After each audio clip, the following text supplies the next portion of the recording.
Yo, yo, yo, it's your boy RJ the Brooklyn Savage, and I'm here with Thekla the Tokyo Prince, and we are here for another episode of the DRGN Chronicles. and man, we got some stuff to discuss. Um the Elimination Chamber, we're gonna do predictions, even though there's still ongoing qualifiers. Jackson and I are not gonna be able to do a show before the Elimination Chamber next weekend, so um pretty much after that, after we get off here, the matches are gonna be locked down. But all right, with our schedules, we ain't gonna be able to come on and really predict again, unless one of us has some free time to slide up in here and do more solidified predictions. But that's on a chance, not full guarantee. um but yeah, we had qualifiers on Raw and SmackDown this week. Javon Evans making it. So that was big because a lot of people was like, "Oh, for Gunther for sure, he's gonna make it, right?" But nah, Gunther didn't. He didn't. So that was pretty big. Dragon Lee cost him the qualifier, so they're continuing that feud, which I like. By the way, I like that. I think that Dragon Lee needs a program, and they're giving him one, against Gunther. I don't mind that at all. So yeah, like I hope they get a singles match. It's probably I'm probably asking for too much for WWE standards, but I want to see if we can get a singles match between the two on the show, because I think that'd be a nice little opener there instead of opening with one of the chamber matches, which they probably do most likely 9 times out of 10. But I think Dragon Lee and Gunther on the Elimination Chamber card I think that'd be a nice little match, honestly. Um, And then we had Oscar make it on Friday, on Monday night as well. Honestly, that match, that triple threat, I I seen that coming. Yeah, it's hard not to see that one coming. And then Friday night, Trick Williams qualified for the men, beating Damian Priest and Carmelo Hayes. He pinned Damian Priest to do it. Damian Priest's downfall continues to spiral. He's got no momentum. He's got no fanfare whatsoever. He comes out and it's just crickets for the most part.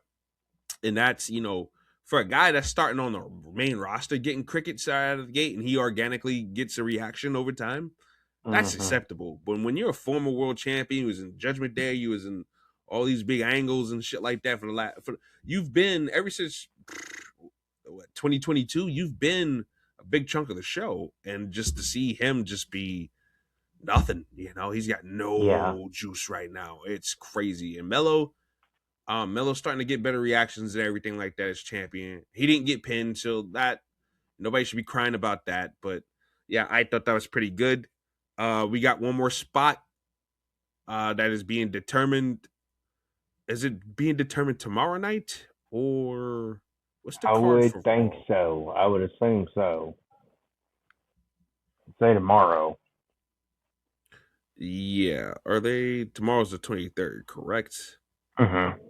Tomorrow is the 23rd. Are they having? Okay, yeah, they have one last qualifier. It's gonna be Bronson Reed versus Jey Uso versus the original El Grande Americano. Honestly, I think Bronson Reed is gonna get the spot, and I think that's when the Masked Man is gonna get him. The Masked Man is gonna get him at the Chamber. Yes. Yeah, I think Jey Uso's the tag team champion. He shouldn't be in this, and I think the other El Grande Americano is gonna interfere in this. Yeah, I think he's I gonna agree with that. because the original attacked him last night in AAA, and then the original also cost them some matches. So I think it's time for Kaiser's Americano to get even with the original Grande Americano. So I think Bronson Reed's gonna backdoor his way into the Chamber. Tomorrow night is gonna be another one for the women. Raquel Rodriguez versus Kairi Sane versus Io Sky. And honest to God, I think Raquel's gonna get in. And I think she's gonna do something crazy. I can see a spot tomorrow night where she gives Kairi and Io both a double Tejana bomb tomorrow night. I can see that. I can definitely see that. And me then too. of course we got the AJ Styles tribute tomorrow night. Why it took them 2 weeks to figure it out, you know, I never know. But okay, we getting a tribute for AJ Styles tomorrow night, so that should be fine. I got no problems with that. So yes, so we have those qualifiers. I think Raquel's getting in, and I think Bronson Reed's getting in. Who do you think is getting in? Because that can work into our predictions later on. I'm with you on the Bronson Reed and Raquel because that makes the most sense for the situation. I mean, in my opinion, definitely. I mean, I could see a world where they might try to throw El Grande in there, but if they do, it's just for the entertainment purpose of their thing only. But I think it would make more sense to put Bronson Reed in there and have him get attacked by the Masked Man. Because the Masked Man is Raquel, attacked. The Masked Man has attacked everybody except for Bronson Reed. right.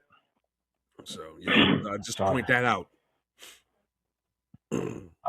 Yeah, and as far as Raquel goes, I think that makes the most sense. Obviously, because Io and thing with Rhea and Kyrie's got her thing, so it's like I think I think they want to find a way to do Raquel and Liv, but I don't know if they're still trying to shoot for that or what they're trying to do at this point. But it just makes, for everything going on, it makes the most sense for her to be in there.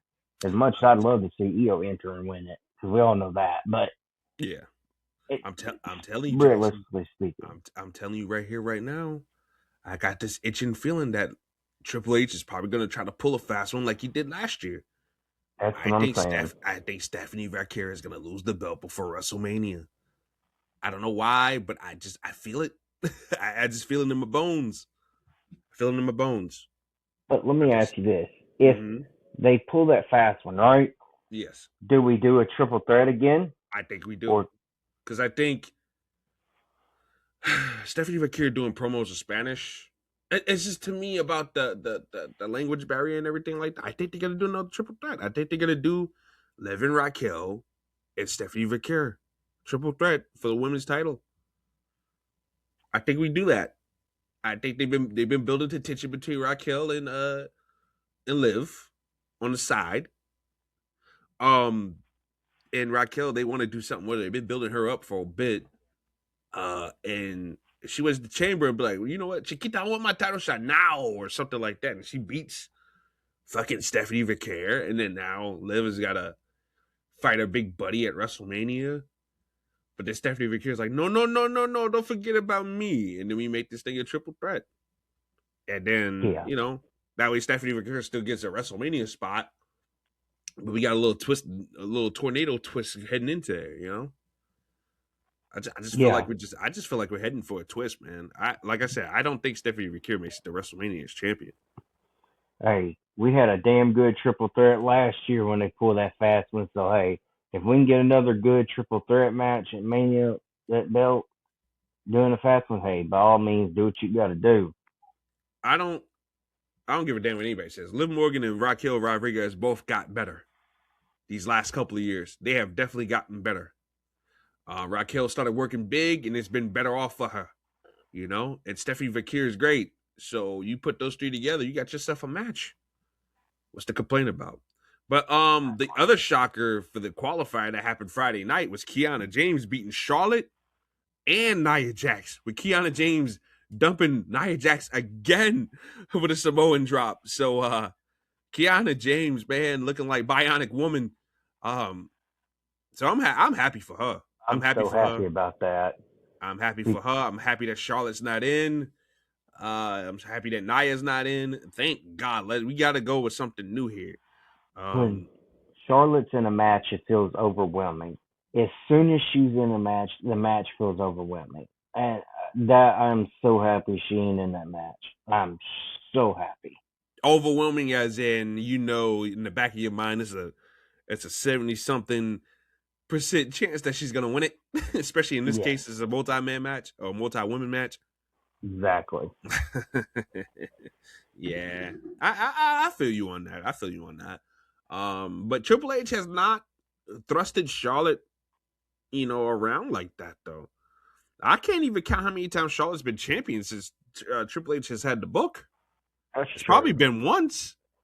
And then she was the Yeah. tag team champion with Alexa Bliss. Yeah.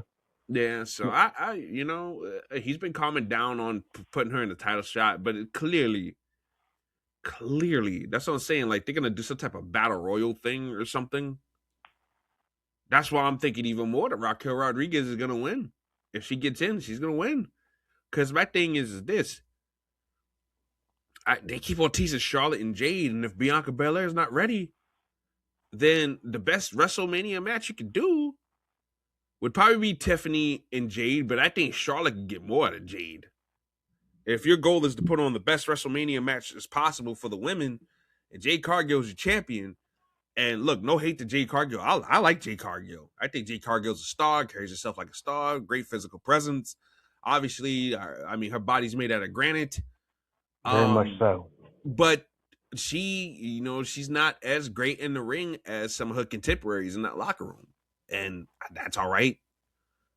As long as you got somebody that can help get something out of her. And I think Charlotte, out of everybody, can help do that for Jade. I think they got enough respect.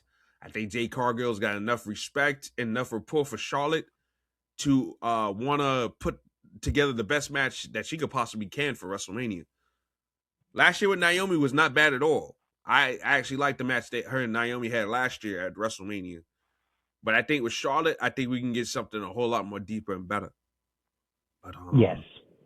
I get where you're coming from. Yeah. Of course.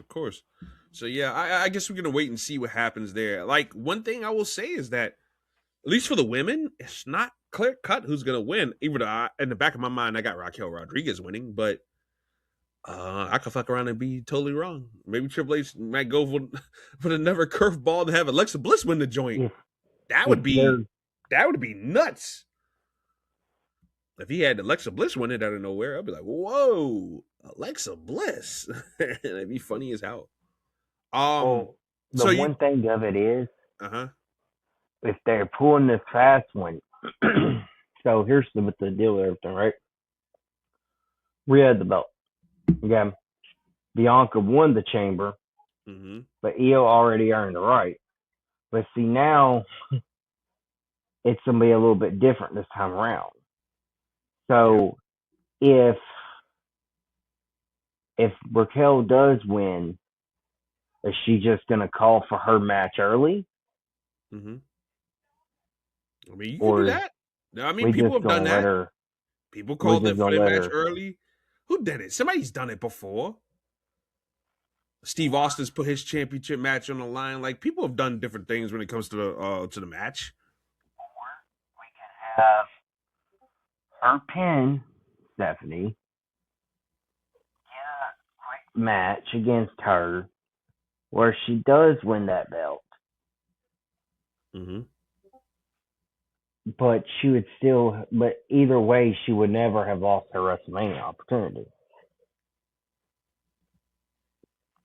Yeah, I mean, like I said, they've done stuff when it comes to chamber matches, like the championship match that you earn, and this they've done stipulations and they've done other stuff with it. So once again, it wouldn't surprise me if Raquel was like, you know what, I don't want to wait to WrestleMania. I want your ass tonight, Chiquita.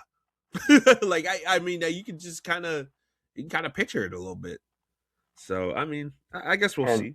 We'll see what's. I can guarantee you, even if Stephanie does walk into Mania as champion, she ain't walking out of Mania as champion. So I'm just putting that in there. If Raquel wins the championship, to me, Raquel's got to have that championship for a good bit. I would let Raquel, as much as I love Liv, and as much as I want a championship on Liv right now, I would say let Raquel have a good little reign, and then around SummerSlam you can finally, have Liv beat Raquel. That way, that everything is fully turned around with the whole Judgment Day thing. Because by that point, Judgment Day should be done. Yes, and that way, because you can tell some stories and make this whole thing even more interesting with them two feuding with each other with that belt along the way, with Raquel having the title and Liv being the one to chase it. and where she finally wins it as a face or whatever. I got this sneaky suspicion they ain't even going to turn Liv Morgan face. I think they're going to turn Raquel more than anything. Even though Liv is probably more popular, I just Liv plays the Liv is comfortable in this role, whereas Raquel, she's comfortable with what she's doing in the ring, but I don't know if she's comfortable in the role as much as Liv Morgan goes. I think it depends on her status with Dom, and I think that her status compares with her status with Dom. She leaves Dom, I think she's face automatically. If they're wanting to keep her with Dom, she's probably had to stay heel. Unless they're going to turn Dom face. Which I wouldn't do for a long time. I know he's popular. He gets pops at AAA and this, that, and the other, but I wouldn't turn dirty ass Dominic Mysterio babyface anytime soon. It'll happen sometime next year. I promise you that, though. Nah, I think when Rey Mysterio should be retiring soon. I will say that I think that would be when Dominic turns babyface. Because they're going to have one last tag match together. Yeah, on the way out, yes, for sure, absolutely. So yeah, it's the best dad ever. That's what he's gonna tell Ray. I'm sorry, Dad, but I mean, some shit is gonna have to happen where it blows up in his face. Like they're gonna have to try to murder Rey Mysterio in that ring, and Dom is gonna have to be, oh hell no. Nah, I mean, like something's gonna have to happen to him where it changes his whole character's perspective to the point where, because guys are trying to murder Rey Mysterio after he didn't care. Although, like Liv Morgan or Roxanne, somebody's got to do something to him that makes him like rethink everything he's done for the last 4 or 5 years, and yeah. And that's a point where you could that could be a point where you kind of could use a Rhea or Damien to help fully redeem. I don't know. There's ways you could do it. And although babyface Dom winning the heavyweight title would have a hell of a reaction from that crowd, though. Heel Dom will too. You see how he gets reacted to as a heel. See him as a face to win it. Him as a heel champion just works. That's what I'm saying. Like I don't want to see him as a babyface anytime soon. Anytime soon. And I think Finn Balor and JD McDonough are gonna have a feud on the main roster. I think JD McDonough, JD McDonough is gonna explode after Finn Balor loses. I think the wheels are gonna start to fall off after the Elimination Chamber for the Judgment Day. I don't think Dominic's gonna put his hands on Finn yet. I think JD McDonough is gonna be the powder keg that explodes, though. I would honestly. He was rapid as shit. I don't think. Don't get me twisted. That ain't gonna be the Mania match, but I think JD McDonough puts hands on Finn Balor first. Yeah, I could see that, and I've told you this before in private, but I would have them straight up cost Finn this match at Chamber. Straight up cost him. Let's start pushing for Dom and Finn at Mania. Let Finn take the belt from Dom.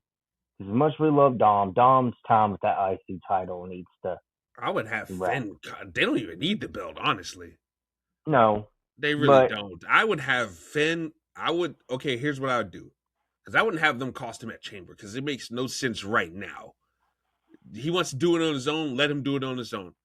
And then JD gets on his nerves. You wanted to do it on your own, huh? And you failed. And, Dominic just looking in the background, kind of half snickering, kind of half not, in his, slickish way. And then you kind of go from there. And then you do the turn where JD just, you know what? Fuck that. Bam! What happened to you? What happened to your balls? What happened to my mentor? And he just drops him, and boom, and Dominic gets involved, and Liv's like, ha ha ha ha ha! And, she's in it. She's in on it, too. And they just beat the shit out of Finn Balor. And then he has a match against Penta or Dragon Lee or whoever the hell Dominic has a match against for the Intercontinental Championship. And Finn Balor just cost him. And they go to WrestleMania both kind of broken. Finn Balor got put out of Judgment Day. Dominic Mysterio got no Intercontinental title. What more do these two men have to lose in this matchup? It could be one of those situations, and you go from there. Yeah, I mean, hey, that works even better. Give Penta that damn belt. Yeah, one of those guys need that. Finn Balor, as much as people want to see him win the championship again, if he wins a belt again, it should not be a mid card title. It should be heavyweight title. That field, that world heavyweight championship feud, it's not it's not full. You could afford to give Finn Balor a 3 month title reign. Not every title reign has to be 5, 6, 7 months. Triple H, like, you can afford to give somebody a championship for like 2 months. 2 months ain't gonna kill nobody, especially in the lower time between Mania and SummerSlam. You can afford to do it. Plus, it's Finn Balor, man. Finn Balor's fucking awesome. Just him as a heavyweight champion sounds cool as hell. Yeah, just do that. That works perfect. Yeah. Yeah, this Masked Man stuff with the Vision, they gotta shit to get off the pot with this thing soon. So I hope they kind of wrap that up pretty soon. So that's that. Some Evolve news. Apparently, Timothy Thatcher is going to be the new general manager. He's a trainer for the ID stuff. So I mean, that's a great guy to have on your. That's a great guy to have, training a lot of the young guns. So, and honestly, he needs to be a trainer, period, for NXT. I also heard that TJP has a coaching role in NXT now. I'm not sure how entirely true that is, but I kind of heard that with his involvement in AAA that he's like some type of coach or producer now. So, that's fine. I mean, these are guys with experience that can teach a lot of greener guys and stuff like that. So I got no problems with that. Not really anything big happening for NXT this week. So they're building up the Vengeance Day. Zarya's so gonna turn on Soruka next week. It's so ridiculous. So yeah, I that's gonna be a match for Vengeance Day. So Ricky Starks and Joe Bunzi, and they're gonna have a match at Vengeance Day. And Izzy Dame and Tatum Paxley are heading for a showdown at Vengeance Day 2 for the Women's North American Championship. So that card seems to be shaping up pretty nicely. This tag team division, though, they got fucking work to do still. That men's division and tag team division still got work to do. Apparently, they signed Starboy Charlie to a deal. I don't know if it's an outright NXT contract or a WWID deal. It should be an NXT contract flat out because that kid's amazing. He's a great wrestler. So he's got a unique look with the singlet, or not the singlet, but the denim jumpsuit. He's got a different look to him and a different flair. So, and that's what you need. If guys are gonna fly around, at least look different. At least look different and do the flying around a little bit differently. And that's what Starboy Charlie does. So I give him that. Also, some more tryout names that was at the tryouts, but really didn't. We didn't have the full complete list. Miranda Alizé of who we just talked about a couple months ago, might have just shot herself in the foot with how they was acting at Dynamite a couple months ago, or at Collision a couple months ago, rather. Her and Nixon Newell, she was at the tryout. And whenever everybody was pointing out the fact that when a lot of the tryouts participants were taking group pictures together, that Miranda Alizé was nowhere in sight. Oh my God. Oh, Miranda, huh? I wouldn't have respect for her. What was that? What'd you say? You gotta speak up. I wouldn't have respect for her. Yeah. Just not good. That's a nasty attitude to have as a wrestler. I'm sorry, but it is. You have a nasty attitude at WWE tryouts too? Like, come on now. You got the opportunity that people would literally dive to have, and you just walk up. Yeah, not good. Another person that was at the tryouts too is Richard Holiday, which give that man a contract right out of the gate. Like I said, his work as a bigger man that's like over 6 feet. It's not crazy. He's not doing flips. He ain't doing tricks. But he wrestles, and he wrestles well with his style. He wrestles well, and he can cut a promo. They need guys right now that possesses that quality at least. And I think he would be a perfect veteran because Ethan Page don't need to be in NXT much longer. If he drops that North American title, he needs to be on the main roster. If Ethan Page and Ricky Saints are still in NXT by the end of the summer, there's a big problem. There's desperation. But in the event that they do get called up, Richard Holiday can fill right in for Ethan Page and Ricky Saints. He can. Like I said, he ain't gonna blow you away with crazy flips and tricks, but he's fine. He's definitely fine. Also, who else? Oh, Marie Malenko was at the tryouts as well too. I was like, wow, okay, that was what's up. I said, man, somebody wants her already. WWE wants her already, which is crazy because you would think that she would have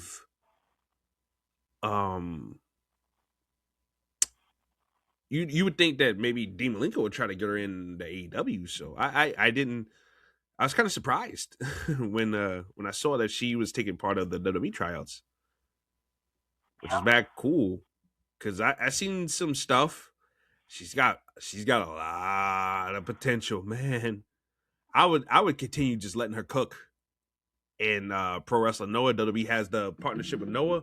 I would just let her bake in Noah, and then call her over when you got better girls for her to work with. Because right now, as much as I love the Lolas and the Kalanis and this, that, and the other, and a lot of them are talented, mad talented.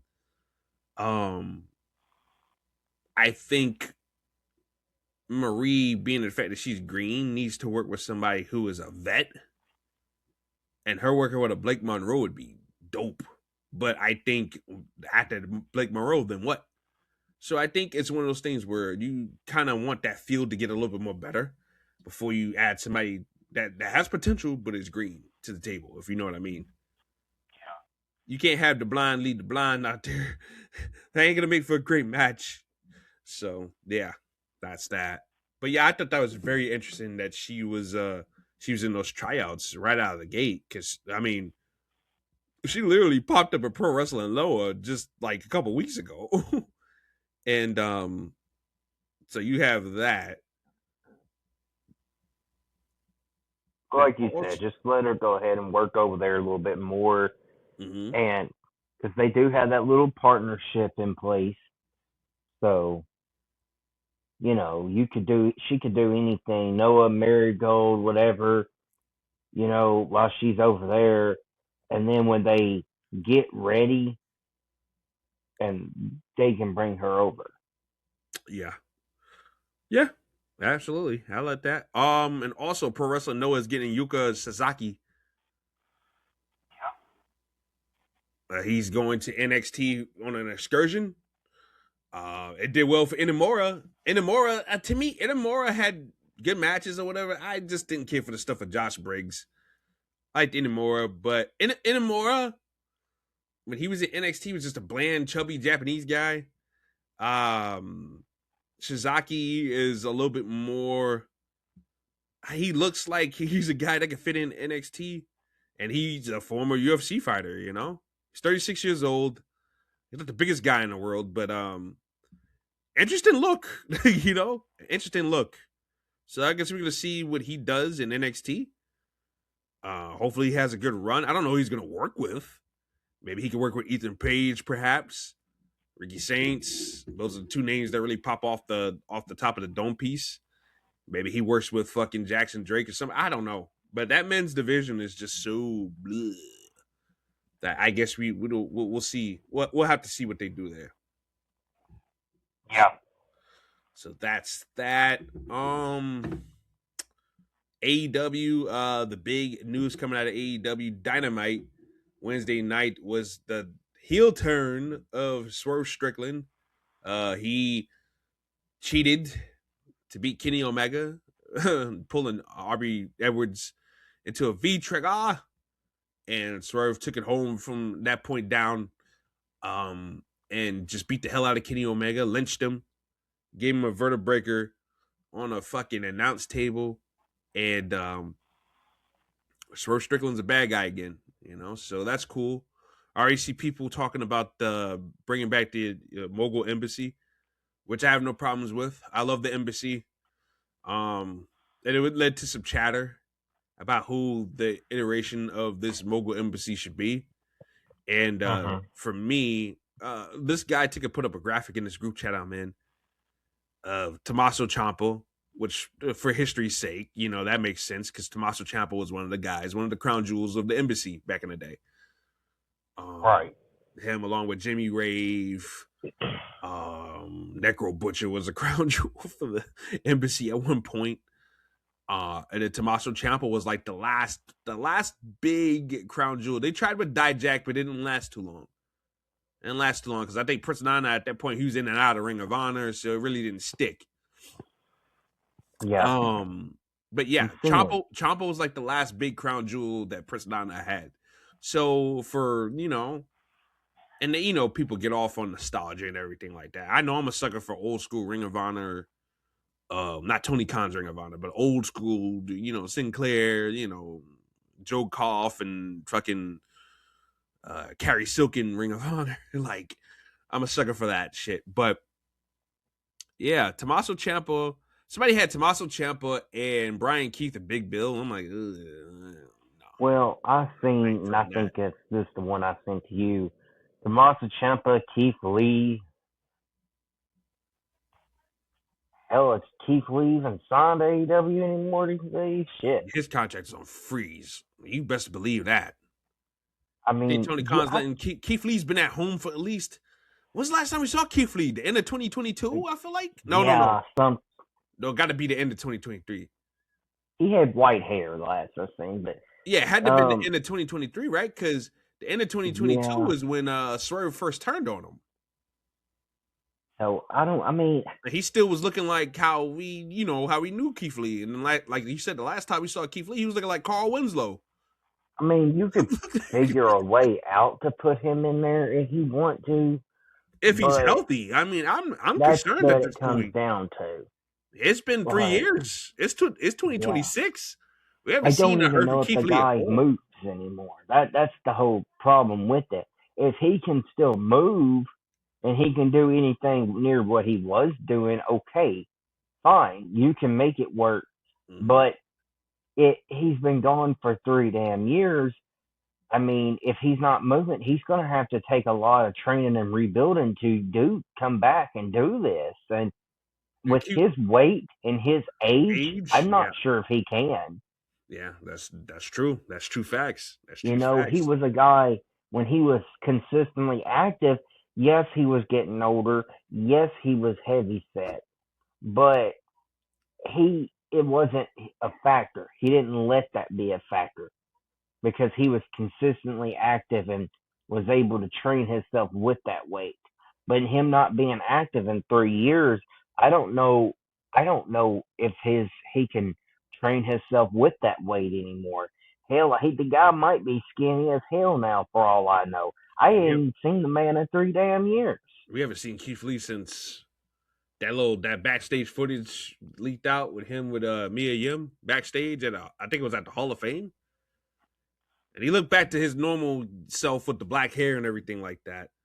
I do remember seeing that. I remember seeing that. And then after that, we didn't see Keith Lee again after that. It didn't look like he gained much more weight, but he didn't really lose either. He kind of just maintained. Yeah. So yeah, I don't know. I don't know what's up with Keith Lee. That's a mystery. But I wouldn't put him in this. No, he's too much of a nice guy. I don't buy Keith Lee as a mean heel. Like, no, they need somebody that's mean. He's too intelligent. Keith Lee's gonna he'll promos. Gee Willikers, I'm gonna put you through the goddamn barricade. Like, no. That's why when we cheered for Keith Lee, it was always great. They pushed him as a face and made you want to cheer for him. I don't know how I could cheer for him as a heel. I don't. Yeah. Like, I get where Johnny's coming from with that, But at the same time, you gotta think about what we're saying here. Mm-hmm. You got a guy who's been around in 3 years and a guy that's always been a nice guy. Like, I think him and Swerve were a great tag team for what we got of them. Yeah. I think they were entertaining. But times have changed. I mean, Mm-hmm. Yeah. Nah. Who else is involved in that person's talk?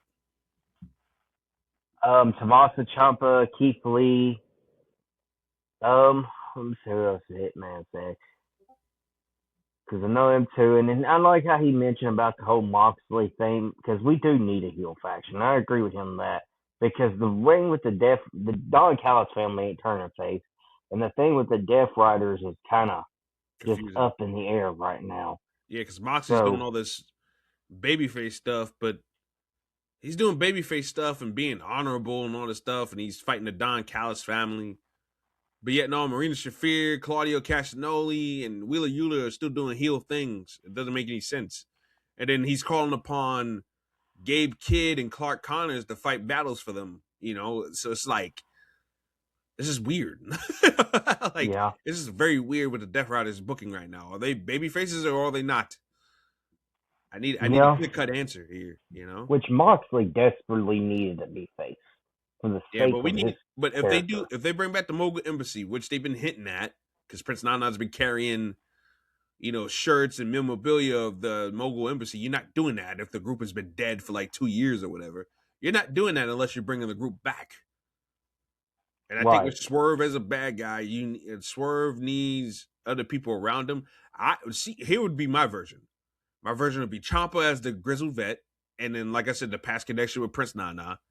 He's a former crown jewel of the embassy, and he's with the current crown jewel of the embassy. I would find a way to bring back AR Fox, because AR Fox is doing nothing. And I like him and Swerve together. AR Fox and Swerve together is a great combination, whether they're rivals or allies. Each other. So, I mean, they mirror each other a lot.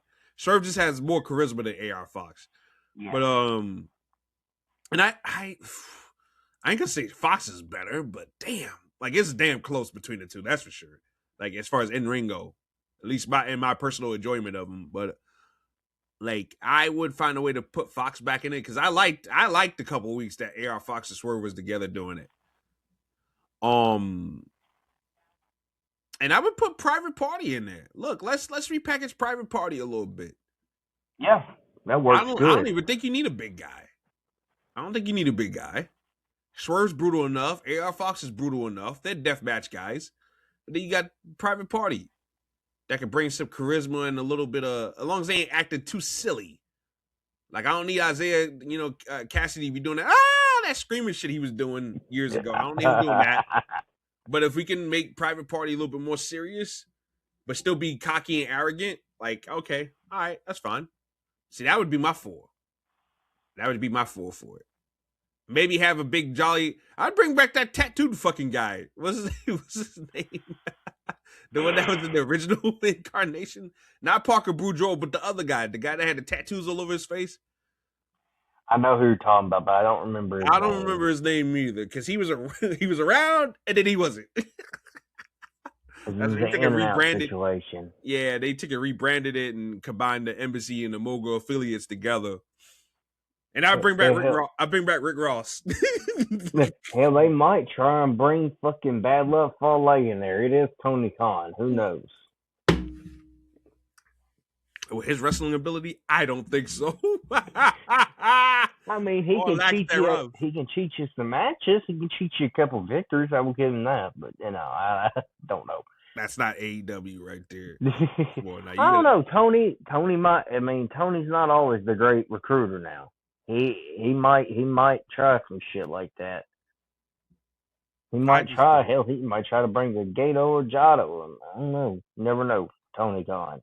He is not. I'm genuinely trying to think, is there anybody in New Japan that can be recruited for it and work? But I don't really want anybody else from New Japan to go to AEW either. So yeah, New Japan needs to keep everybody they got right now with this little exodus they got going on there. And by the way, There's been some chatter that WWE is factoring David Finlay in creative plans. And also, it's stronger and stronger that Hiromu Takahashi and Evil are heading to the WWE. Yeah. So they're going to WWE. Yeah. Like I said last week, you're not boo-hooing in your farewell. If you're going to AEW, you end up right back in New Japan. Whenever they put together a super card, or you can go over there whenever you want. You know what I'm saying? So you're not boo-hooing crying leaving New Japan if it's not going to be a permanent leave, if you know what I mean. Yes. They're Evil. I do wish you the best of luck in WWE, because even though I'm not your biggest fan. However, please do me one favor. Don't go anywhere near Io Sky or Liv Morgan. Thank you. He's gonna be twirling like a ballerina when he goes over there. So I mean, well, he's Barney the dinosaur. Y'all just let him be, you know. Well, he ain't gonna be Evil in WWE. He's gonna be Takake Watanabe. Who the fuck is this guy? Who is this man? Oh my God! Michael Cole, that's Evil from New Japan. Yeah.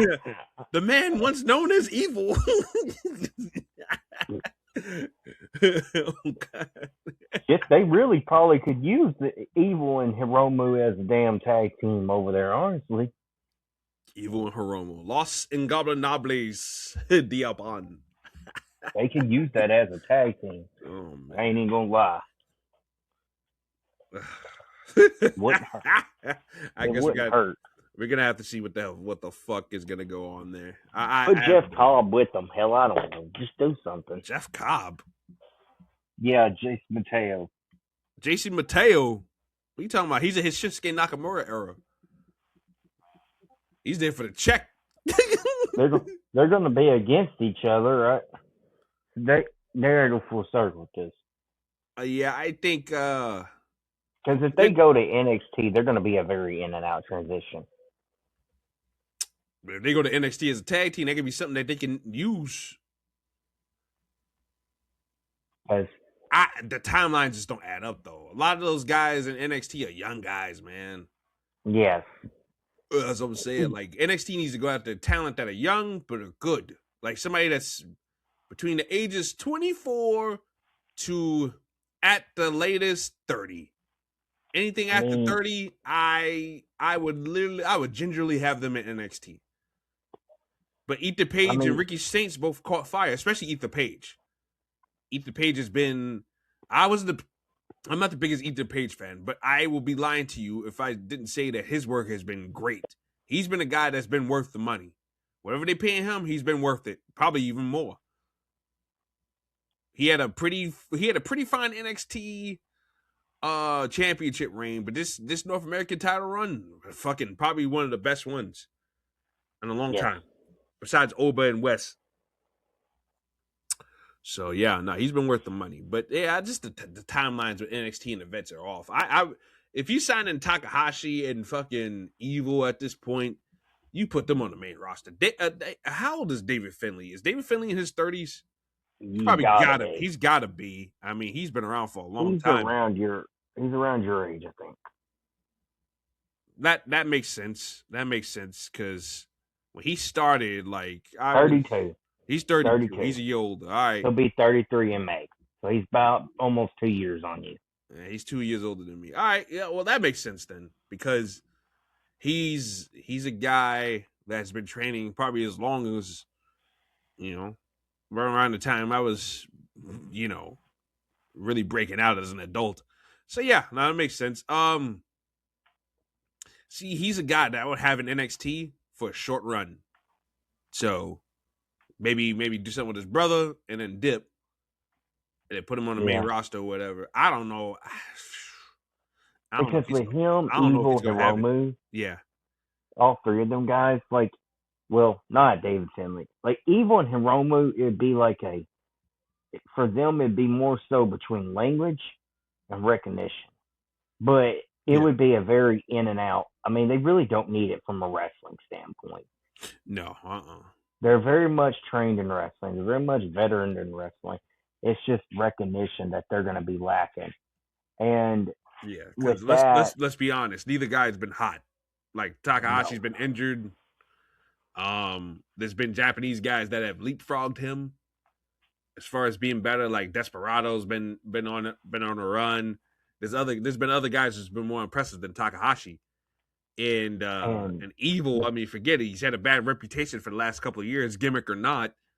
He's had a stinky reputation ever since turning heel. Yes, and so yeah. Hiromu's prime. The problem in Hiromu, when he was in his best prime years in New Japan wasn't as popular at that time.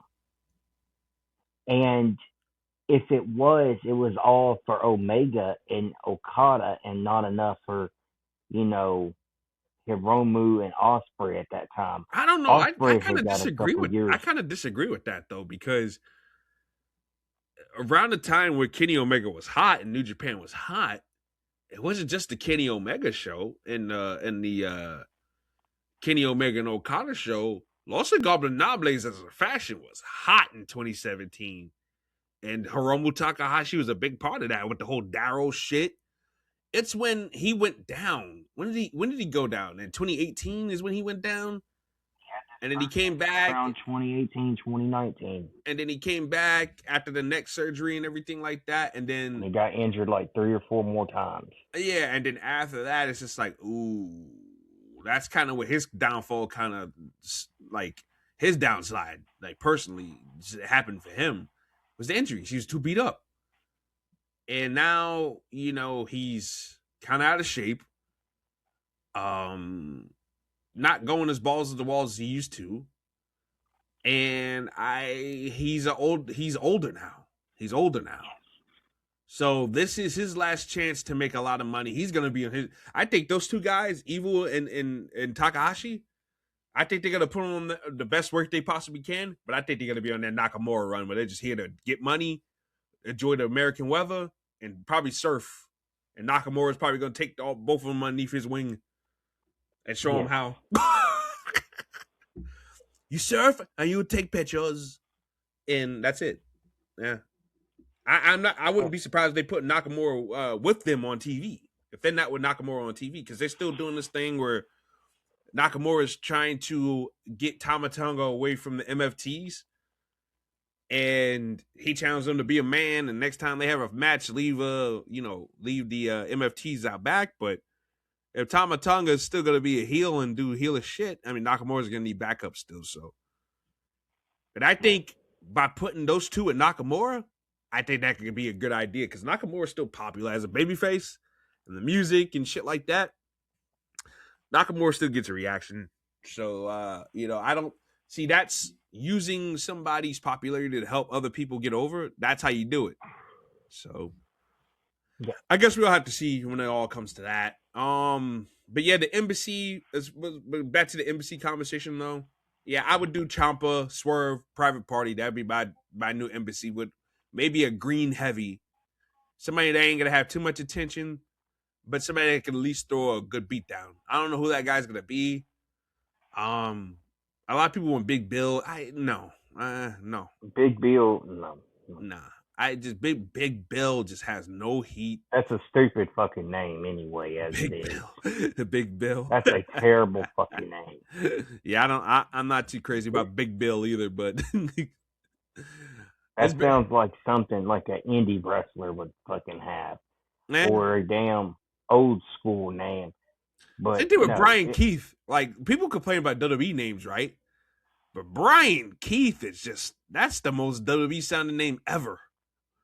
Oh, look out. Brian Keith is going to get me. I don't even care if you change your name to Fractured. I don't care. Just Brian Keith. Do something. Oh, wow. Brian Keith. You sound so scary. Which we all know, oh, man. The best wrestler to ever do it is the one with the most accomplishments, and that's Vacant. While Vacant's not the greatest name in the world, Vacant made sure you know his name or her name. We still don't know the gender of Vacant. He's bi fluid. Well, we know there's a male and a women one, and they both have a lot of accolades they have accomplished. You know? Yeah, of course. A couple broken limbs, championships at the Wazoo. Oh, yes. Bacon's even been in CCW. I mean, for crying out loud, he's done it all. Yeah, no, Vacant has been CCW heavyweight champion a couple of times. Yeah, holy shit. That is true. Hell, Vacant might be CCW World champion come March the 6th when the new game comes out. Oh man. So I mean shit, you gotta have to see what's up. But yeah, man, I just think that AEW, if they're gonna do the Mogul Embassy again, I will enjoy it because it's nostalgic for me. I love the Embassy. I grew up on the Embassy. Jimmy Rave, my man there, what's his name?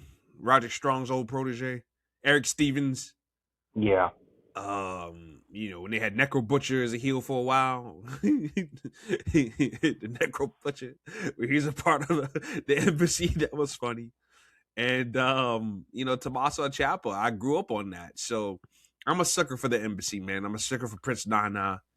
I just wish Nana was more villainous as he was back then. Now, to me, Nana does too much dancing and he doesn't really interfere all that much. But I want to see Nana go back to that a little bit. I'm not saying he shouldn't dance, do the dancing and all that shit, but I want to see Nana be villainous again. Nana used to talk mad shit on the mic. And I mean, he's a great agitator. Y'all think people to me, they stroke, no pun intended, Stokely Hathaway way too hard. Stokely Hathaway ain't touching Prince Nana on his best day, in my opinion. That's just my opinion, but yeah, Stokely to me is goofy. I can't get over it. Stokely Hathaway just looks like an angry what the hell is that doll? The doll with the big eyes and the big wide head. Oh, fuck. You know what I'm talking about. Big eyes. Those furry dolls. Where the eyes kind of, they open and close. Oh, man, I'm slipping on it right now. But he just reminds me of one of those dolls. Man, I can't take Stokely seriously. Prince Nana, yes. Yeah, Nana, yes. Mark Sterling. I like Mark. Mark Sterling's a good manager. He's a good manager. And I like... Look, I don't watch too much of Tony Khan's Ring of Honor because to me it's NXT for AEW really, except for people never move up. People never get called up or whatever. Nope. But I do like the premier athletes with Nice, Daivari, Story Denali, and Sterling. I think they're doing a great job with that. Only if it was on television where it actually mattered, then that'd be great. Ring of Honor is pretty much AEW Dark. Pretty much. Behind the paywall. That's the best comparison. And like I said last week, I mean, they got some interesting talents. Like I said, they got the two big giant girls now with Story Denali, and they got the other girl, Christian XO. So, I mean, they got girls and guys that got potential. Like, I like the infantry. I like Carly Bravo. I think that dude's very, very charismatic. I think he's funny. And Sean Dean, the captain, not bad. I think they're a good team. And Shane Taylor's doing a good job. Lee Moriarty, all these guys are doing great jobs, but they're stuck in Ring of Honor, man. And it's just like, bro, like, I guess, but like, can these guys get more shine than that? I don't know. That's just my problem with the Ring of Honor stuff nowadays. It just feels like it's endless developmental. So, also Thekla, man. Thekla cut a promo last night in Collision. So comfortable, so cool, so just a lot of swagger and confidence, man. That's what I'm talking about. Either you got it or you don't. Like, a lot of people focus too much on in-ring work, and that's supposed to be it.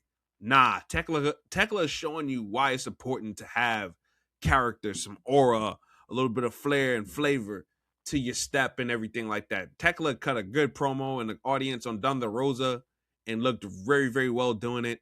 So Thunder Rosa is up first for Thekla, it looks like, and Thekla is going to beat that ass and send Thunder Rosa, unfortunately, back to catering probably, or back home. So that's gonna be fine. I can't wait for that. Like I said, I like Thekla. I like Thunder Rosa too, but let's be real. Let's be clear. I don't think Thunder Rosa is a Tony Khan favorite. Right. Like you can tell just how she's being used. Oh, and by the way, Deonna Purrazzo. I don't know if you're doing yourself any favors by whining online.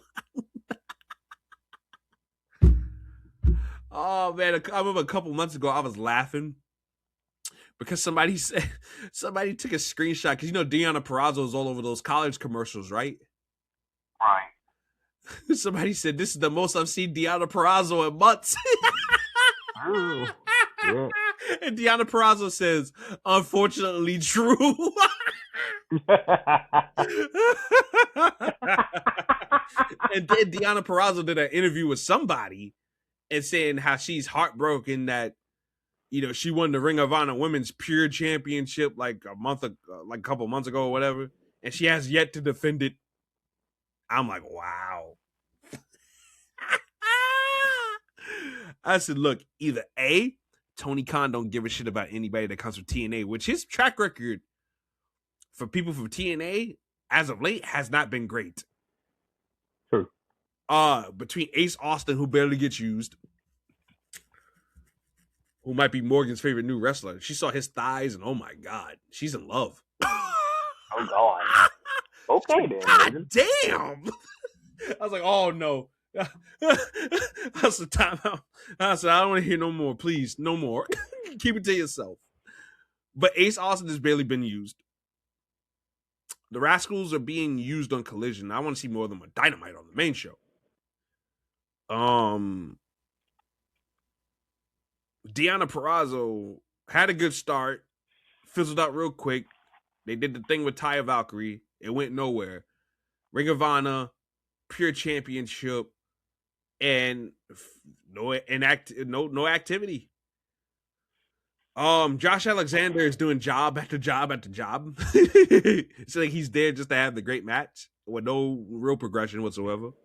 And he's the fifth man down on Don Callis family when this man was like TNA world champion. So I don't know, man. And we're going to see how Tony Khan uses the inspiration too, by the way. I'm going to keep my eye closely on that. But to me, it just seems like Tony Khan, if you come from TNA, he ain't using you too well. This is a track record I'm noticing. So, I don't know, man. I don't know. So, it's very weird. Very weird. And also, I got to go on WWE's ass about this, too. WWE's charging all this money for these tickets and shit. And now trying to blame bars and watch parties on it because they're ceasing and blocking off anybody from having watch parties at Elimination Chamber and at WrestleMania. And to me, that's fucking stupid as shit. And you should be ashamed of yourselves. First and foremost, you trying to charge motherfuckers, like once again, you trying to charge motherfuckers $10,000 for a middle of the road seat. Ain't nobody paying for that fucking shit. Especially when you got 4 matches on the fucking card. In the fucking country. When you got 4 matches on the card, that's not worth people's time and money. You got to give people a bang for their fucking buck, man. If you look, I'm not agreeing with the prices at all, people, but I'm just saying, if you're charging me this, if you're charging me thousands of dollars for something, it better be worth my fucking while. That's what I'm saying.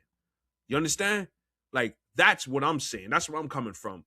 Like, this better be a fucking Supermax card. You charging me $10,000 for a fucking middle of the road seat. Are you out of your fucking mind? Huh? Elimination Chamber, it's a big attraction. But 4 matches as of right now, as we record this, 10:49 my time. 9:49 yours? Yeah. Hell fucking no. Out of your goddamn mind. So WWE's it ain't nobody's fault but their own. Ain't nobody's fault but their own.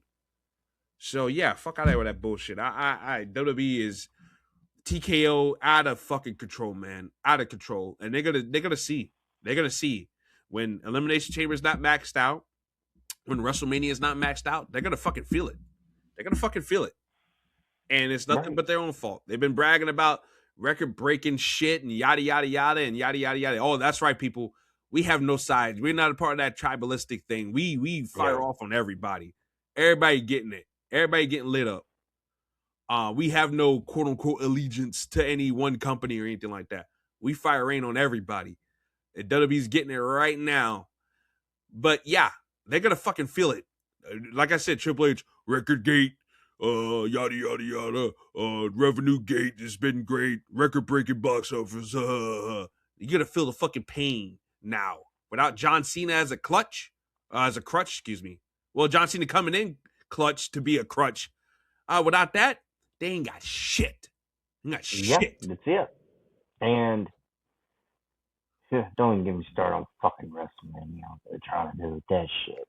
And no, like we said last week, we said everything we needed to say about WrestleMania last week. That's their own fucking fault for going back to the same place that they went last year.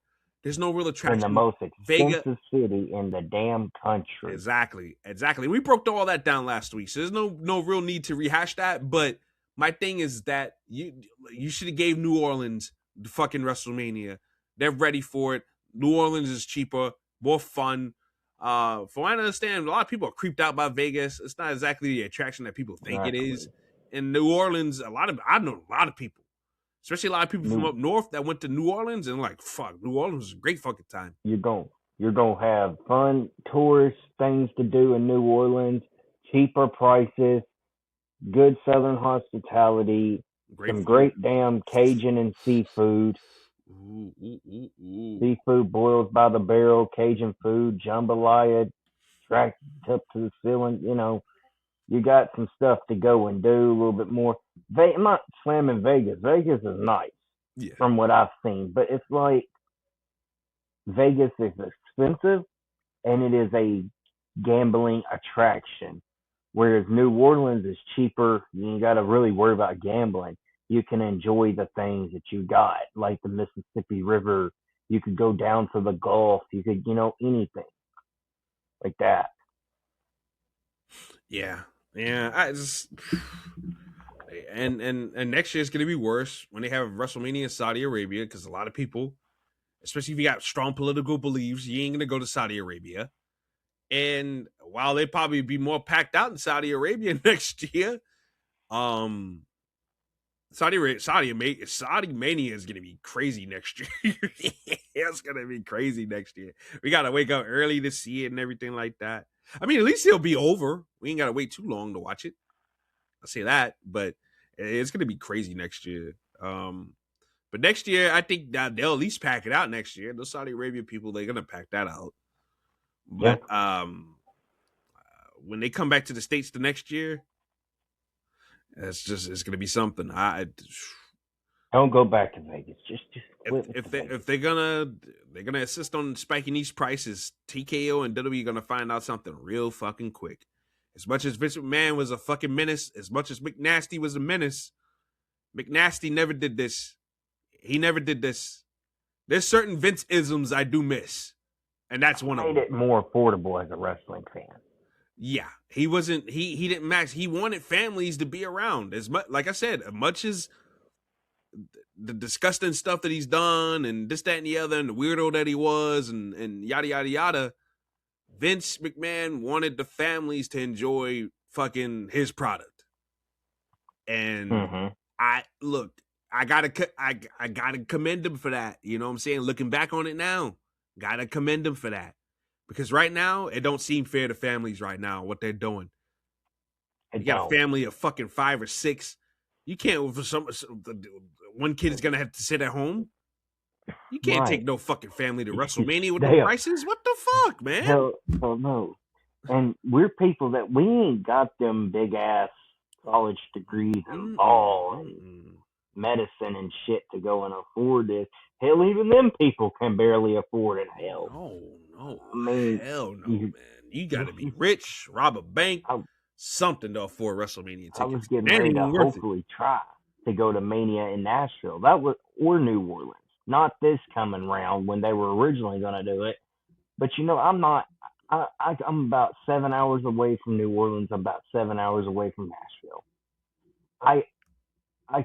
Me and my friend, we were going to get some tickets. We were going to go next couple of years from now, we're going to take a little road trip. Well, that's probably never going to get to happen. So there's that. Yeah. No. And if they are, the prices they freaking are trying to charge for tickets, how the hell can you afford to buy them? I hate to say this. I hope Saudi Arabia buys TKO.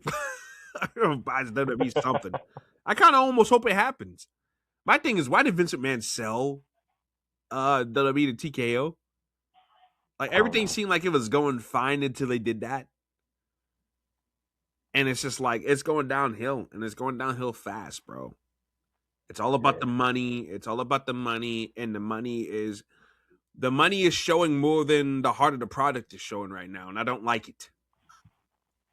I don't like it, and that's what's gonna kill them. And this is a chance for people like for companies like AEW and TNA and whoever else to step up and put their best foot forward, which AEW has been delivering. Okay, they've been delivering. Tony Khan has this stuff with Max and the World Championship being a central piece of the show is something I've been enjoying. Thekla as champion, I like it. If AEW could just continue to ride the wave they're riding right now, hopefully they can attract more fans. I know it's for the sickos and some of the fans online. I think that's what kills it for people. You disagree with one thing and you got like the 30 people telling you you're stupid for having an opinion. Yeah. That's what kind of kills it for like AEW fans. The hardcore ones, at least, not the regular, thinking fans that just care about the wrestling and they don't care about the discourse. But if you had more sane fans, I think they could be very, very attractive for different people. But I don't know. WWE needs a kick in the ass right now. That's for sure. WWE needs to be humbled big time. And these lower ticket sales and this, that, and the other, I think the humbling is coming soon. And I said it. I've been saying it ever since last year. What's going to happen when John Cena is not there to save them? Exactly. What is going to happen both creatively and financially when John Cena is not there? Is Triple H going to go on after the pre-show? We set this, we set this, we set this. You ain't setting shit, Holmes. And we're starting to see it now. And now they're taking it out on smaller establishments locally. And I think that's fucked up. Big time fucked up. So that's that. TNA ain't got anything big going on, so I guess we can slide on that. Trey Miguel did successfully retain the international championship. And Leon Slater's new teeth, man. Holy shit, man. Those things are shiny as hell. I love Leon, bro. That's my guy. And him and Santana had a little bit of a little something. So they're teasing option C and this, that, and the other. So yeah, I hope they do a little something with Leon and Santana. I wouldn't mind that at all. I just know one thing. One thing is for certain, Jackson, and we know this for sure. Leon Slater signing with WWE as soon as that contract is up. Yeah, definitely. Gas and Lee. Oh man, that's gonna be crazy. Absolutely craziness. You got anything to talk about as far as Stardom goes? Because I know they've had a couple of shows the last couple of nights. No, really the only big thing coming up with Stardom is the Cinderella tournament, which I'm gonna make a Midnight Joshi video this week, kind of going over that because it starts later this week. So I'll do my little preview, my predictions, and then I'll just cover what I'll do. I'll cover like them first two nights over, just kind of go over the results and stuff on the Chronicles podcast. So I'll probably do that with a couple of the results and stuff. So we have a little Stardom to just talk about on here the next couple of weeks. But as far as the preview and stuff goes, I'm gonna go ahead and do a Midnight Joshi episode over that. That way we can dive into a little bit more and spend a little more time on that topic. All right. Triple A had another pretty nice show last night. TJP and Laredo Kid had them a nice little match. TJP was trying to cheat, and then Laredo Kid turned the tables on him and did the same thing he was trying to do to him. And they made a big deal about it. JBL messed around and called Laredo Kid Dragon Lee.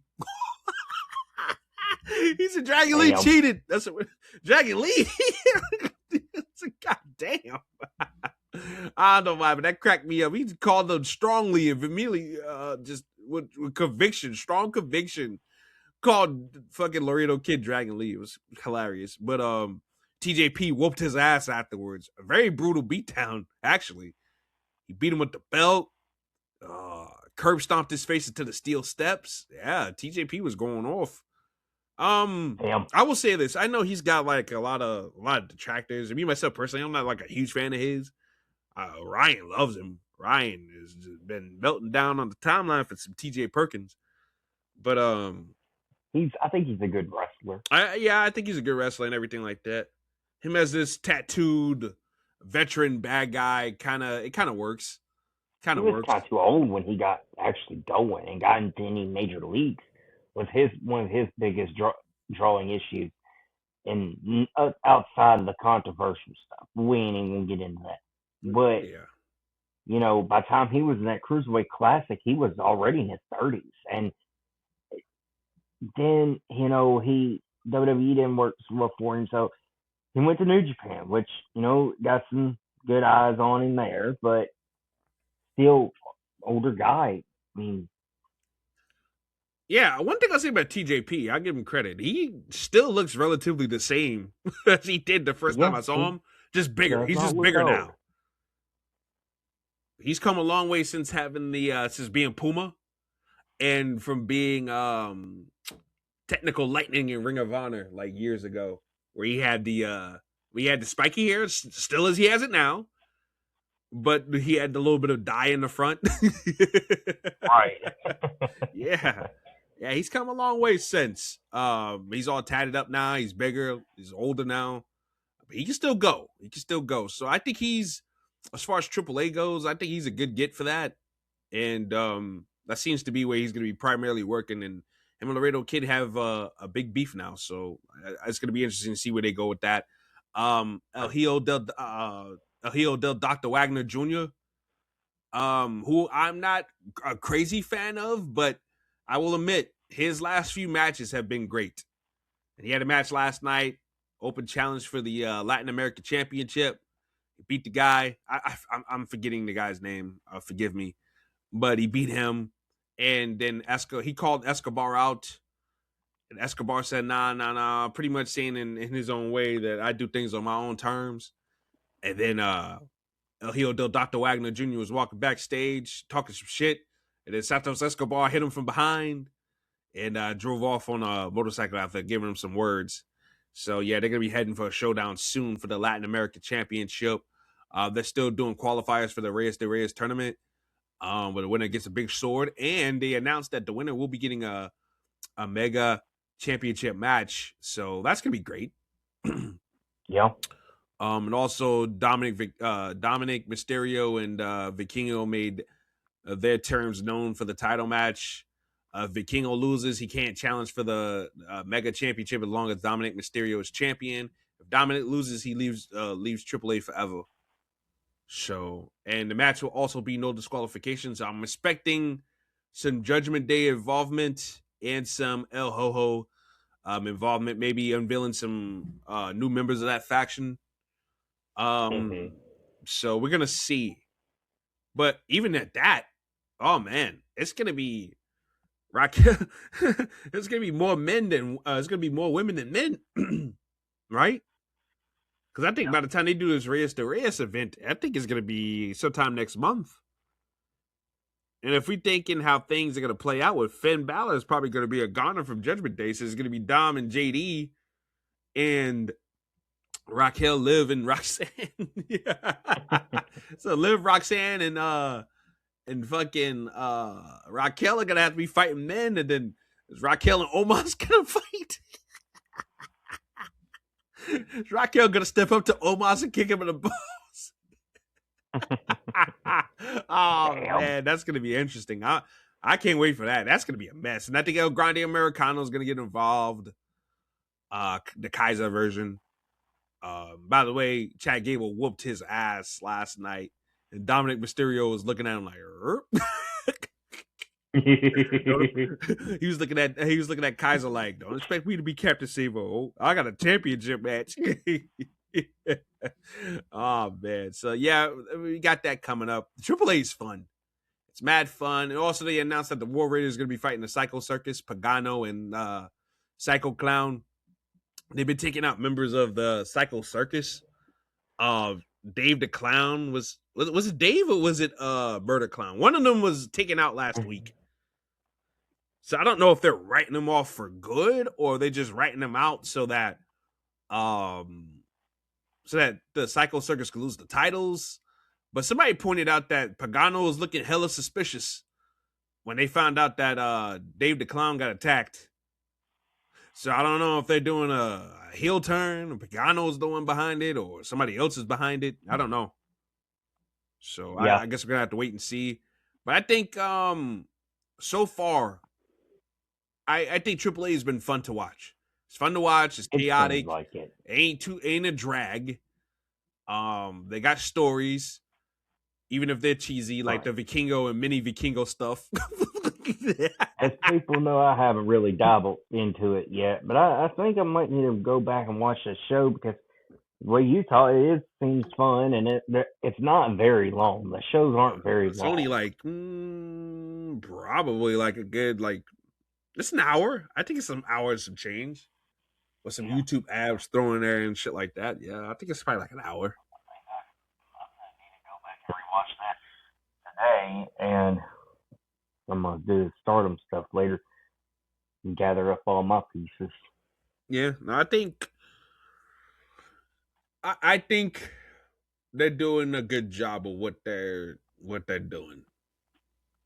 Yeah. I want to see more luchadors. They're bringing in different luchadors. That's one thing I do like about this. They're bringing in different luchadors, and it's not always La Parca and Misty Iguana and this guy and that guy. They're bringing in different guys to work.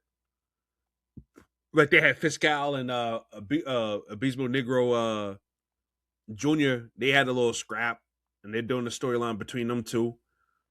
They showed the whole history package of them being together and Lost Vipers, and then them turning on him with the fireball and everything like that, taking his mask and shit and talking to it.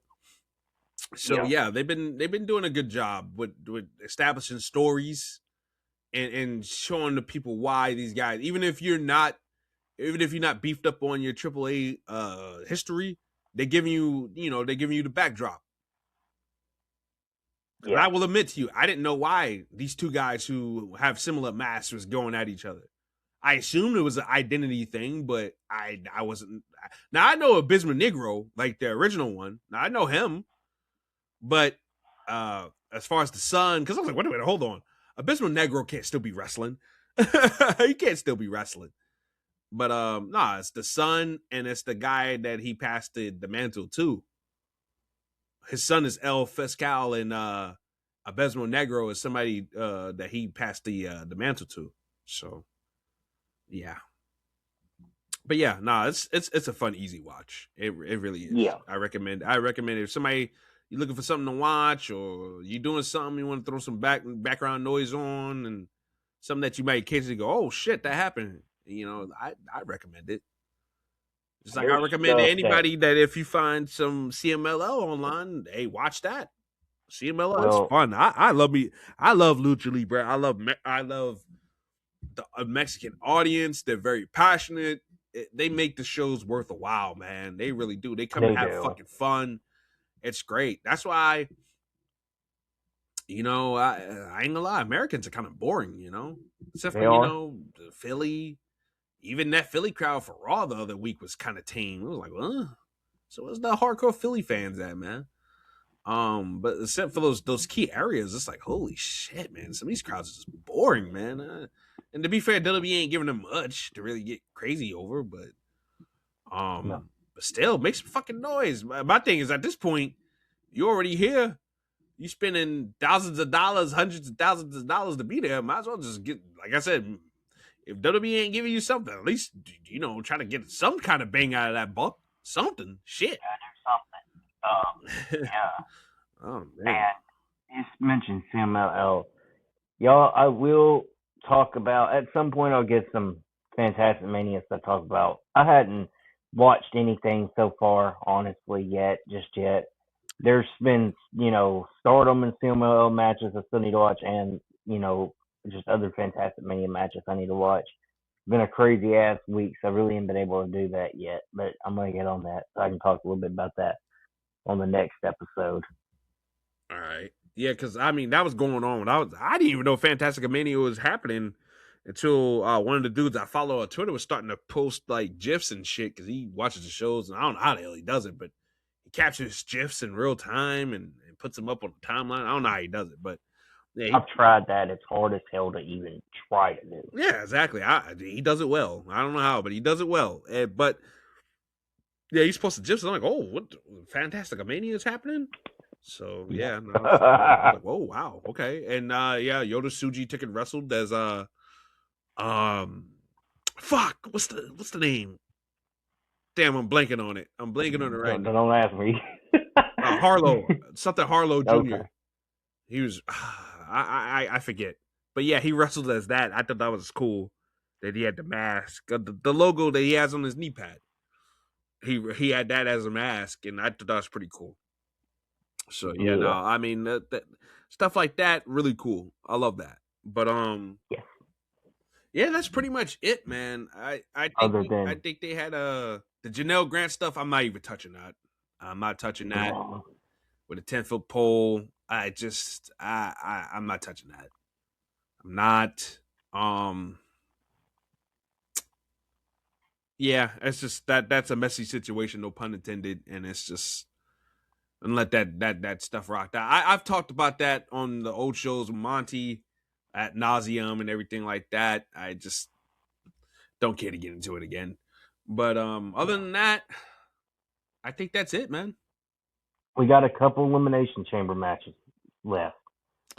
Oh, wait a minute. Because might as well do the predictions now. We did talk about Finn and Punk. Well, we didn't really talk about it, but we kind of explained everything that Punk's winning that match. Yeah, all right. Let's start up from the. All right, y'all. We had we're having a good episode today. So we kind of got carried away. Yeah, let's start up. But yeah, CM Punk, Finn Balor for the heavyweight title singles match. CM Punk wins. He beats Finn Balor, gives Finn Balor, another good showing before his feud with Dominic Mysterio and JD McDonough. Because I think that's exactly what's happening. I think he's gonna lose this match. JD McDonough is gonna be pissed off because he's like, "Yo, I offered to help you. You spat in my face, pretty much." And they're gonna jump Finn Balor. They're gonna beat his ass. Not the same night, but probably the next night.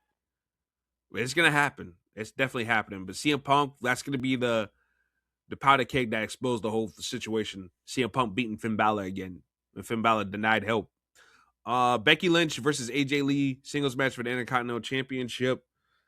Honest to goodness, Becky Lynch wins this match, and I think they're going to have a rematch at WrestleMania. I think they're going to drag this a little bit further. Becky Lynch gets the win. Becky wins this, AJ wins the Mania. Yeah. Tiffany Stratton, Rhea Ripley, Alexa Bliss, Asuka, Kiana James, and Raquel Rodriguez, as we predicted earlier. We predict her to get the last spot tomorrow night on Raw for a singles match at a World Championship at WrestleMania 42. I just think Ia and Rhea I think they're gonna have another match at WrestleMania this year. Alexa Bliss and Charlotte. I don't know. I don't know what the fuck is gonna go on there. Tiffany Stratton. There's a lot of X factors here. It really is. But I think Raquel Rodriguez wins. I think she wins the qualifier tomorrow. I think she wins the chamber. I would be shocked as shit if Kiana James won the Elimination Chamber. That would be something crazy. It really would be. But I expect her to show out. I think she's going to break out again. I think Tiffany's going to do something crazy off the chamber. Either off the chamber pod itself or off the roof, the ceiling of the chamber itself.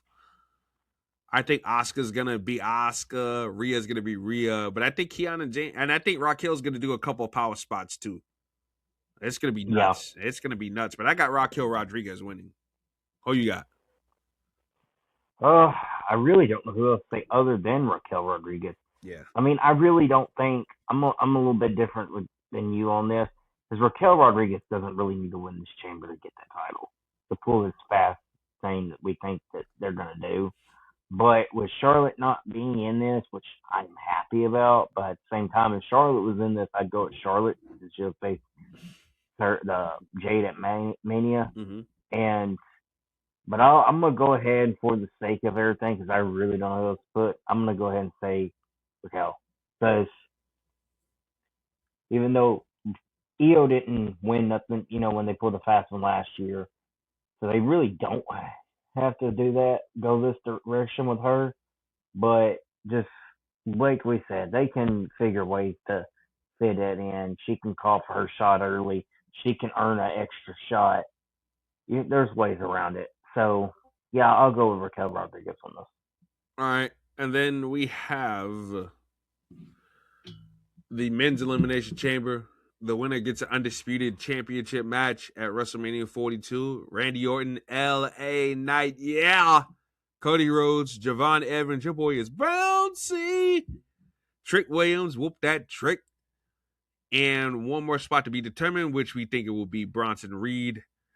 I think, like I said, I think the Masked Man cost Bronson Reed here to complete that whole sweep of costing Vision members matches. He got Theory. He got Logan Paul last week. He got Braun Breaker at the Rumble. He's gonna get fucking Bronson Reed here in the chamber. Javon Evans, I think, is gonna do something crazy off the goddamn. I think he's gonna hit somebody with an OG cutter either off the top of the pod or off the ceiling too. He's gonna hit an OG cutter off something, or he's gonna do that spinning splash that he uses sometimes too. He's gonna hit one of those moves on somebody off either the pod or the roof of the chamber. I see that happening. Oh yeah, definitely. LA Knight, damn, I don't know. I don't think he wins this as all. And Randy Orton,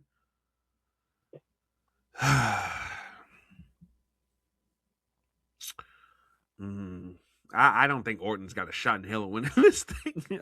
I just don't. We know who's winning this match. I think Cody Rhodes wins this motherfucker. But you know what though? If Randy Orton did win, that's a hell of a twist. Especially since he just ate a pinfall loss to Aleister Black, which that shocked the shit out of me. I thought Randy Orton was gonna beat Aleister Black, but Aleister Black beat him. Now, yes, Drew McIntyre clobbed him upside the head with the belt, but Aleister Black still finished him off with Black Mass and pinned him. So, and I know a lot of people is whining, Randy Orton, he didn't put over Aleister Black clean. Of course not. Aleister Black, A, is a heel, and B, you got to protect Randy Orton somehow, some way, while giving Aleister Black something. Like, something is better than nothing. People just got to take it, all right? Aleister Black playing Randy Orton in 2026, I'm taking that, okay? Because he needs to. He needs to win matches against bigger people, no matter how he get it done. People had interferences like this at the Attitude Era. People romanticize wanting the Attitude Era back. They really don't fully understood how the Attitude Era worked. The Attitude Era had plenty of interferences. You thought The Rock and Stone Cold and Kane and all these guys was losing matches cleanly? Hell fucking no, they weren't. They were all interfering in each other's business. That's what made it chaotic and fun. Because you never knew who the fuck was going to cost somebody a match. I think McMahon Helmsley trying to, that McMahon Helmsley faction was trying to screw over The Rock or something like that. Steve Austin hits, I don't know, fucking Road Dogg in the head with the chair, rock bottom, 1, 2, 3. Like, come on, that happened all the time. So people can get over that. But I think Cody Rhodes is winning, but Randy winning, that would be something. I think Trick and Javon, especially Javon, is going to look good. Like, as far as like wrestling wise, I think he's going to look good in there. Trick, I think, just another chance for him to shine as the star he is going to be nice. And LA Knight, another heartbreak for LA Knight, yeah. So I guess we'll see what happens there. But yeah, that's Elimination Chamber. 4 matches on the card as of now. And like I said, you want people for $100,000 fucking ticket. You want people. That's a little exaggeratory, but you want people to pay $10,000 for seats for a fucking 4-match card like that. Fuck that. If I got $10,000 less now, I'm worried about fucking wrestling. I ain't spending that shit on wrestling tickets. We're gonna go and pay some shit off. We're gonna go buy some stuff we need. Shit. Yeah, no, for $10,000, I'm doing other stuff besides wrestling. Best believe that. But yep, that's pretty much it though. We got our chamber predictions out of the way. The show is this upcoming weekend, so that's that. And Jackson, you got anything else you want to say before we close this thing out? That's it on my end. All right. Well, with that being said, it's your boys, RJ the Brooklyn Savage, Takeda the Tokyo Prince. We're out, and we'll catch you guys next week. Peace out.